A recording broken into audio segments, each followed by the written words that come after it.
Hai, saya adalah Akbar, perencana keuangan. Video ini kita akan membahas cara mudah untuk menabung. Udah siap?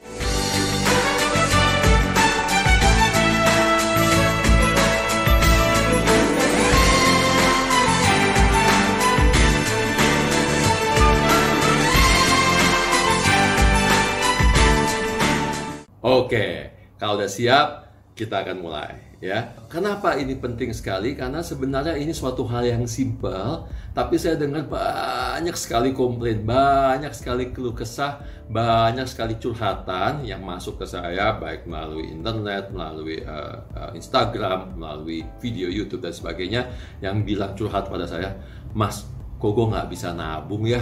Gimana caranya? Kok tabungan gue selalu habis ya? Kok gue susah banget tuh bisa nyisihkan uang tiap bulan ya?"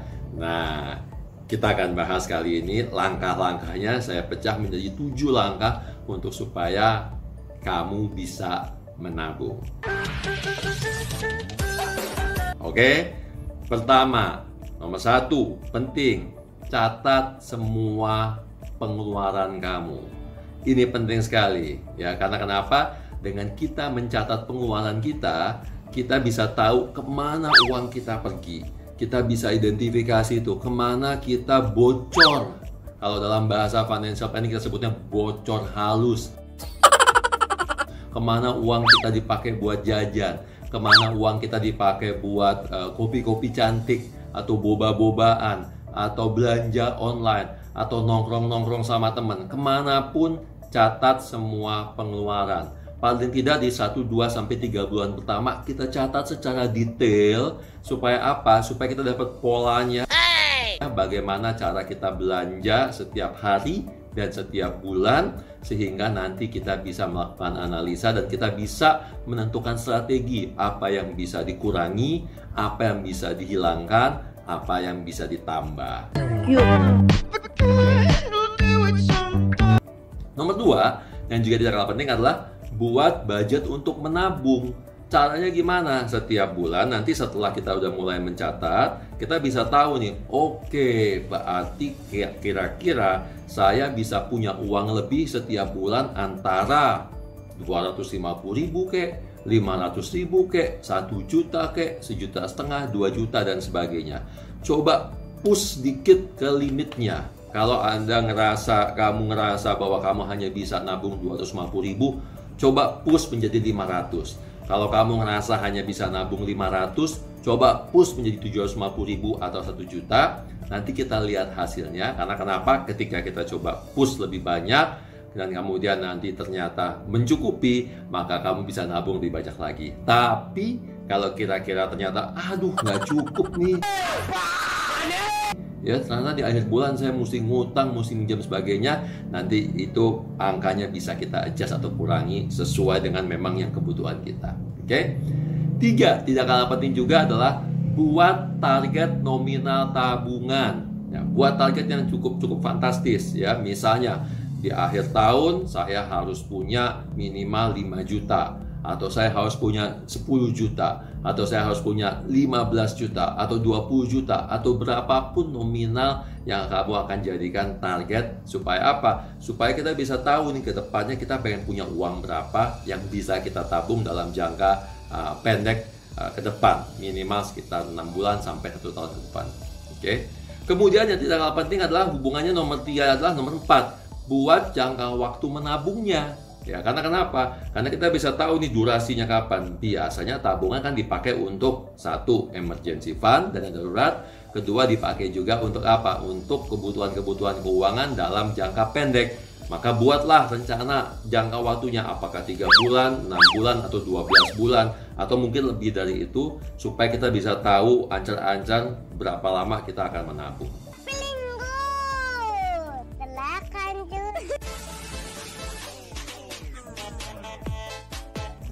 Ya, itu nomor 4. Nomor 5, dan ini yang paling terpenting, buat rekening terpisah. Ingat, ini rekening terpisah jangan disatukan dengan rekening tabungan Anda selama ini. Kalau kamu punya rekening tabungan, maka harus bikin rekening yang kedua. Dan rekening kedua ini tidak boleh ada akses terhadap internet, tidak boleh ada akses terhadap m-banking, mobile banking, dan tidak boleh ada akses terhadap kartu debit. Kalaupun ada akses terhadap kartu debit, maka sebaiknya kartu debitnya disimpan di lemari, atau kalau mau yang lebih sadis lagi seperti yang saya lakukan ke klien adalah gunting kartu debitnya, ya kan, supaya nggak bisa dipakai, supaya nggak bisa diakses. Jadi satu-satunya akses kita adalah harus datang ke bank dan harus bawa buku atau menggunakan cetakan buku tadi untuk bisa mengakses atau paling tidak mengetahui berapa saldo di rekening tabungan kita. Itu nomor 5. Nah, keenam yang tidak kalah penting dengan nomor 5 adalah buat mekanisme di bank tempat Anda membuka rekening adalah membuat mekanisme auto debit.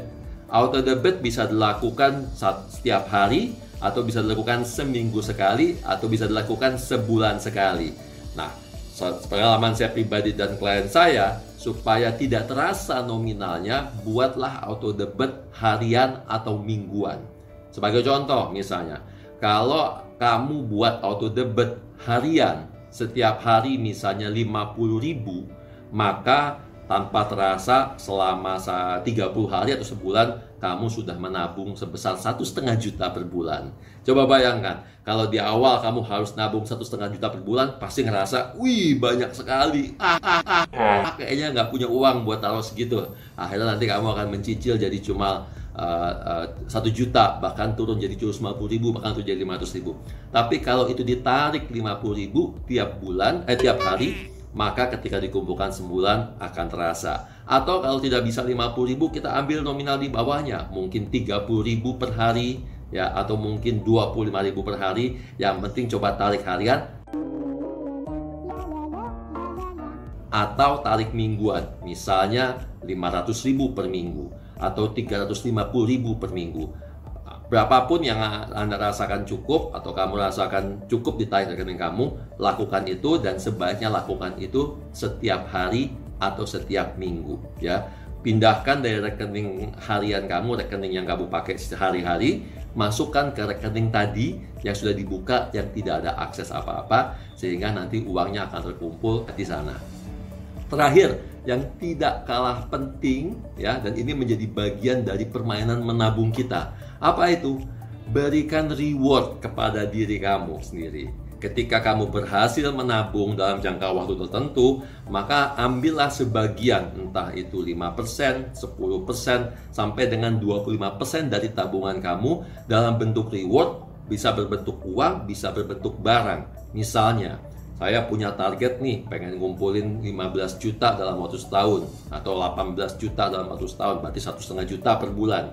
Kalau 18 juta ini tercapai, maka misalnya, ya, dari 18 juta saya mau menghadiahkan 3 juta kepada diri saya sendiri, ya kan? Yang 15 juta tetap disimpan, ya. 3 juta kepada diri saya sendiri untuk apa? Terserah, mau dipakai buat macam-macam. Mau saya ganti HP, mau saya beli apa kek, mau beli baju kek, bahkan mau dipakai buat liburan, silakan, karena kamu udah punya uang lebih tadi. Tapi ada tapinya. Kalau targetnya tidak tercapai, maka konsekuensinya adalah apa? Konsekuensinya kamu tidak boleh mendapatkan reward dari uang kamu, gitu ya. Jadi kamu nggak boleh kurangin tuh. Kalau targetnya 18 juta cuma tercapai 15,5, maka setahun itu kamu tidak boleh dapat reward. Dengan cara seperti ini, maka menabung akan lebih menyenangkan, maka menabung akan bisa dilaksanakan dan terasa lebih mudah, dan juga bisa dilakukan setiap hari. Dan mudah-mudahan bisa terkumpul uang yang banyak untuk mencapai tujuan keuangan kamu. Oke, bila kamu suka dengan video ini, silakan jangan lupa di like, ya, kemudian di subscribe, kemudian dibagikan ke teman-teman kamu, supaya teman-teman kamu yang lain juga bisa ikut menabung seperti kamu. Setuju? Oke, thank you ya.